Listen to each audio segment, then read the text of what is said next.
Hello students, આનાથી આગળના લેક્ચર્સમાં આપણે કેટલાક વિધેયો અને એમના આલેખની વાત કરી હતી, રાઈટ? એમાં આપણે કેટલાક બેસિક જે આપણને વિધેયો આપેલા છે એ અને એના રિલેટેડ આપણને જે ગ્રાફ અને એના પ્રદેશ વિસ્તાર વિશે વાત કરી હતી, રાઈટ? આજે આપણે એ જ ટોપિકને કન્ટિન્યુ કરી અને બીજા કેટલાક વિધેયો અને એના આલેખની વાત કરવાની છે, રાઈટ? તો સૌથી પહેલા આપણે સ્ટાર્ટ કરીએ માનાંક વિધેયથી, રાઈટ? તો માનાંક વિધેય જે છે ઓલરેડી તમને લોકોને ખબર છે કે કઈ રીતે ડિફાઇન થાય, તો કે f જે છે એ ક્યાંથી ક્યાં વ્યાખ્યાયિત થશે, તો કે r થી r, રાઈટ? અને f of x શું હશે, તો કે માનાંકમાં x, રાઈટ? હવે આને આપણે વ્યાખ્યાયિત કરવું હોય વિધેયની રીતે તો આપણે કઈ રીતે કરી શકીએ? તો આનું એક નોટેશન છે કે આપણે વિધેય જે છે કદાચ કોઈ પર્ટિક્યુલર કિંમતો આગળ ચેન્જ થતું હોય, રાઈટ? તો એ કેસમાં આપણે વિધેયને આ રીતે લખી શકીએ. અહીંયા તમને શું મળશે, તો કે x કે જ્યાં x greater than or equal to 0 અને -x કે જ્યાં x is less than 0, right? આનો સિમ્પલ મતલબ શું છે કે તમે 0 કરતા મોટી વેલ્યુ લેશો, 0 અથવા 0 કરતા મોટી, તો તમારું જે માનાંક વિધેય છે એ શું થઈ જશે, x. એટલે કદાચ માનાંકને હટાવો તો, રાઈટ? બટ જો તમારી વેલ્યુ x કરતા નાની હશે, રાઈટ, તો તમારું માનાંક વિધેય શું થઈ જશે, -x, રાઈટ? આપણે જ્યારે કે તમને ખબર છે માનાંક હટાવતા હતા તો પોઝિટિવ નેગેટિવ બંને વેલ્યુ લખતા, રાઈટ? સો આ એ જ વસ્તુ કહેવા માંગે છે. આનો સિમ્પલ મતલબ શું છે, -x. એટલે x ની વેલ્યુ કદાચ લેસ ધેન 0, તો સપોઝ -2 છે, 0 કરતા તો નાની છે, એટલે એની જગ્યાએ આપણે હવે વિધેય આપણું શું થઈ જશે, x -2 હોય તો -x એટલે કે -2 એટલે કે અલ્ટિમેટલી 2, રાઈટ? એટલે છેલ્લે થઈ તો આ પોઝિટિવ જ જાય છે, બટ જ્યારે તમે આ માનાંક હટાવો ત્યારે એ વિધેય બે ભાગમાં વિભાજિત થઈ જાય છે કે 0 કરતા મોટું હોય તો શું મળે અને 0 કરતા નાનું હોય તો વેલ્યુ શું મળે, રાઈટ? સો કોઈ પણ વિધેયને આપણે આ રીતે વ્યાખ્યાયિત કરી શકીએ, રાઈટ? તો આ થઈ ગયું આપણું માનાંક વિધેય. આને કદાચ તમે કિરણ આકૃતિથી દર્શાવવા માંગો તો આવું કે છે કે r થી r કોઈ વિધેય વ્યાખ્યાયિત છે તો તમે 1 લેશો કે -1 લેશો, બંનેનો આન્સર શું મળશે, 1 જ મળશે, રાઈટ? એવી રીતે હું કદાચ 1.5 લઈશ અને -1.5 લઈશ, તો આ બંનેને જો માનાંક વિધેય એપ્લાય કરીશ તો બંનેનો આન્સર મને 1.5 જ મળશે, રાઈટ? સો આ વસ્તુ તમારે જે છે ધ્યાનમાં રાખવાની છે, ઓકે? કે માનાંક વિધેય જે છે વર્ક કઈ રીતે કરે છે, રાઈટ? આન્સરમાં ઓલવેઝ તમને શું મળશે, ધન સંખ્યાઓ જ મળશે, રાઈટ? અને એટલે જ તમારે જ્યારે એનો પ્રદેશ અને વિસ્તાર લખવાનો થશે તો માનાંક વિધેયનો પ્રદેશ જે છે શું હશે, તો કે r, અને વિસ્તાર જે છે શું થઈ જશે, તો કે r પ્લસ, એટલે કે બધી જ ધન વાસ્તવિક સંખ્યાઓ, રાઈટ? સો આ વસ્તુ તમારે ધ્યાનમાં રાખવાની છે કે જ્યારે બી તમે માનાંક વિધેય માટે પ્રદેશ અને વિસ્તારની વાત કરશો તો તમને શું મળશે, પ્રદેશમાં r અને વિસ્તારમાં r પ્લસ, રાઈટ? હવે તો ક્યાંનો આલેખ, રાઈટ? તો આલેખમાં શું કહે છે કે જો હું x ની જગ્યાએ ધન કિંમત મૂકીશ, રાઈટ, તો મને x આપશે. એનો મતલબ એવો જ છે કે 1 મૂકીશ તો 1 મળશે, -1 મૂકીશ તો -1, માઇનસ ઓફ -1 મળશે, રાઈટ? બટ અલ્ટિમેટલી માઈનસ જ મળશે. તો આનો મતલબ શું છે કે x ની ધન અને ઋણ બંને કિંમતો માટે તમને y ની કિંમત કેવી મળશે, ધન, રાઈટ? આમાં બી તમે નેગેટિવ નંબર મૂકશો તો આ ધન જ થઈ જશે, તો y તો તમને ધન જ મળવાનું, રાઈટ? અને આપણે ખબર છે કે માનાંક વિધેયની અંદર તમે ઋણ સંખ્યા મૂકશો તો બી તમને આન્સરમાં ધન જ મળશે, રાઈટ? એટલે અહીંયા તમારે શું થઈ જશે, 0 1 2 3 -1 -2 -3 1 2 3. તો કેવા શું માંગે છે, 0 માટે 0 મળશે, 1 મૂકશો કે -1 મૂકશો બંનેમાં આન્સર 1 જ મળશે. એવી જ રીતે 2 મૂકશો તો બી સેમ વસ્તુ, 3 મૂકશો તો બી સેમ વસ્તુ,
કે 0 અને માઈનસ એટલે કે 1 કરતા નાની જેટલી કે 0 કરતા નાની જેટલી બી સંખ્યા છે એ બધા માટે મને આન્સર શું મળશે તો કે -1 એટલે હું 0 કરતા નાની કોઈ પણ કિંમત લઈ લઈશ મને આન્સર શું મળશે -1 રાઈટ સો આ રીતે તમે એનું કિરણ આકૃતિ દ્વારા ઈઝીલી સમજી શકશો કે વિધેય કેવા શું રાઈટ આનો સીધો મતલબ શું થયો તો કે પ્રદેશમાં તો મારી પાસે r હશે પણ હું જ્યારે વિસ્તારની વાત કરીશ તો શું મળશે ખાલી 1 0 -1 રાઈટ એટલે કે આ વિધેય માટે મારે પ્રદેશ અને વિસ્તાર લખવા હોય તો હું શું લખી શકું તો કે પ્રદેશ r અને વિસ્તાર શું થઈ જશે તો કે 1 0 -1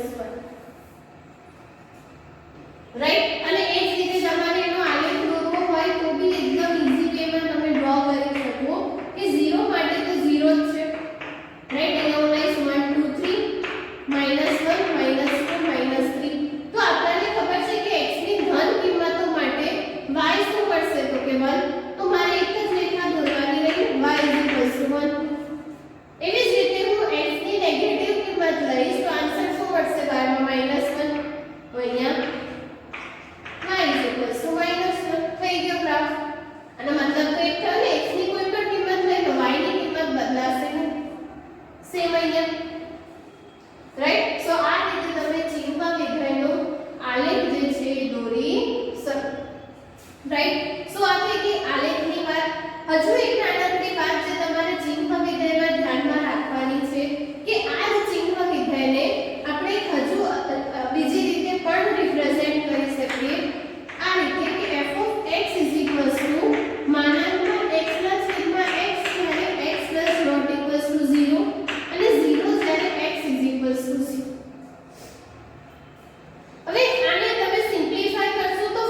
આપણને પ્રોપર આન્સર મળે. આનો મતલબ શું કે 1.5 છે કોની વચ્ચે છે તો કે 1 થી 2 ની વચ્ચે. તો હું આપણે લખી દઈશ કે 1 less than or equals to x less than 2. એટલે કે હું 1 થી 2 ની વચ્ચે કોઈ પણ કિંમત લઈશ મને આન્સર 1 મળશે. અહીંયા એટલે જ આપણે ઇક્વાલિટી લખી છે. 2 પર ઇક્વાલિટી નહીં આવે બીકોઝ એના પછીનાનો આન્સર થશે એના પછીના ઇન્ટરવલ. રાઈટ? કદાચ અહીંયા -3 લીધી તો મારે અહીંયા વેલ્યુ લીધી છે તો ઇન્ટરવલ કયું લેવું પડશે તો કે -3 less than or equals to x less than 2. આ રીતે ઇન્ટરવલમાં આપણે વર્ક કરવાનું છે. અહીંયા તમે જોશો તો તમને શું મળશે તો કે 0 થી -1 રાઈટ એટલે અહીંયા શું થઈ જશે -1 less than x less than 0 અને અહીંયા 0 પર ઇક્વાલિટી નથી એટલે 0 ના આન્સરમાં આપણે શું લખીશું -1 રાઈટ કે જે તમે વેલ્યુ લીધી છે એનાથી નાનો પૂર્ણ રાઈટ. અને મહત્તમ પૂર્ણાંક વિધેય એટલે કે છે કે એનાથી નાના જેટલા પૂર્ણાંકો છે એમાં સૌથી મોટો પૂર્ણાંક રાઈટ. સો આટલી થિયરી જે છે તમારે મહત્તમ પૂર્ણાંક વિધેયને ધ્યાનમાં રાખવાની છે કે તમને આન્સર કઈ રીતે મળશે રાઈટ. એના પછી તમે કોઈ પણ વેલ્યુ લઈ લો તો તમને ઈઝીલી આન્સર જે છે મળી જશે રાઈટ. એનો તમારે આલેખ દોરવો હોય તો સિમ્પલ છે કે તમારે ત્યાં શું કરવું પડશે તો કે તમને સ્ટેપ જેવું મળશે કેમ કે આપણે વાત અંતરાલમાં કરવાની રાઈટ. વન મોર થિંગ કે આના માટે જો હું પ્રદેશ અને વિસ્તારની વાત કરું તો પ્રદેશ શું થઈ જશે r પણ વિસ્તાર જે છે મને શું મળશે તો કે આન્સરમાં હું કોઈ પણ r માટે સંખ્યા લઈ લઉં આન્સરમાં તો મને પૂર્ણાંક જ મળવાનો છે રાઈટ. એટલે આપણો આનો વિસ્તાર શું થઈ જશે તો કે z રાઈટ કે હું કોઈ પણ કિંમત લઈ લઈશ r ની આન્સરમાં મને એક પૂર્ણાંક જ આવશે રાઈટ. સો આ થઈ ગયો આપણો z અને એની વેલ્યુ તમે કઈ રીતે લખી શકો તો કે હવે આપણે આનો આલેખ દોરવો હોય તો સિમ્પલ છે કે કઈ રીતે તમે દોરી શકો તો કે 0 1 2 3 1 2 3 ધ્યાનથી જોજો આપણે અહીંયા લઈશું ધારો કે 0 થી 1 લીધું 0 થી 1 માં તમે કોઈ પણ કિંમત લો તો તમને આન્સર શું મળશે 0. એવી જ રીતે હું 1 થી 2 માં કોઈ પણ કિંમત લઈશ આન્સર મને શું મળશે 1. તો હું આવું લખી શકું જેમાં મારે 2 ને ઇન્ક્લુડ નથી કરવાનો અને અહીંયા હું કોઈ પણ કિંમત લઈશ મને આન્સર 1 જ મળશે. એવી રીતે હું 2 થી 3 માં કોઈ પણ કિંમત લઈશ તો આન્સર મને 2 જ મળશે રાઈટ. આવું થતું જશે સ્ટેપ બનતા જશે આગળ આગળ જેમ જેમ તમે વધશો એવી જ રીતે ડાઉનમાં કે અહીંયા -1 -2 અને અહીંયા -1 -2 ખબર છે કે હું -1 થી 2 ની વચ્ચે કોઈ પણ કિંમત લઈશ આન્સર મને શું મળશે તો કે -2. એવી રીતે 0 ની 1 ની વચ્ચે લઈશ તો -1 0 થી -1 માં -1 -1 થી 2 માં -2 and so on ચાલતું જશે. તો આ રીતે તમે મહત્તમ પૂર્ણાંક વિધેયનો આલેખ જે છે એ ડ્રો કરી શકો રાઈટ. સો આ વાત થઈ ગઈ મહત્તમ પૂર્ણાંક વિધેયની રાઈટ. થોડું કેલ્ક્યુલેટિવ છે બટ ઈઝીલી તમે સંખ્યા રેખા ડ્રો કરી અને 5-6 વેલ્યુ માટે ટ્રાય કરજો ઈઝીલી તમને વસ્તુ સમજમાં આવી જશે રાઈટ. કોઈ પણ કિંમત આપી હોય એનાથી નાનો જે બી પહેલો પૂર્ણાંક મળે તમારો આન્સર હશે રાઈટ. સો આ વાત થઈ ગઈ મહત્તમ પૂર્ણાંક વિધેયની રાઈટ. સો અહીંયા જેટલા બી વિધેય આપણા લોકોને કીધા હતા બેઝિક જે વિધેય એનો ડિસ્કશન કમ્પ્લીટ થાય છે. એના પછી એક નાનકડો ટોપિક આપ્યો છે કે વાસ્તવિક વિધેયો પરની બેઝિક ક્રિયાઓ રાઈટ. સો બેઝિક ક્રિયાઓમાં આપણને ખબર છે સરવાળો બાદબાકી ગુણાકાર અને ભાગાકાર રાઈટ. તો તમને વિધેયમાં સરવાળો બાદબાકી ગુણાકાર ભાગાકાર આપેલું હોય તો સેપરેટ તમે એને કરીને પછી એની કેલ્ક્યુલેશન કરી શકો. આવું જ કે f g of x હોય તો એને આપણે f of x g of x લખી શકીએ રાઈટ. માઈનસ માટે બી આ વસ્તુ સાચી છે. એવી જ રીતે f g હોય રાઈટ તો f of x g of x કરીને આન્સર લખી શકીએ રાઈટ. એ રીતે ભાગાકાર હોય તો ભાગાકાર માટે બી આ જ વસ્તુ સાચી થશે ઓકે. સો આ રીતે તમે એના પરની બેઝિક ક્રિયાઓ જે છે કરી શકો.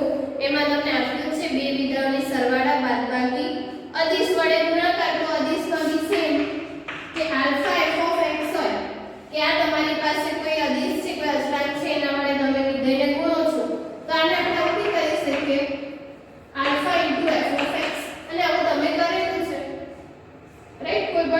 બહુપદી હોય એને આપણે આ રીતે ગુણી શકીએ.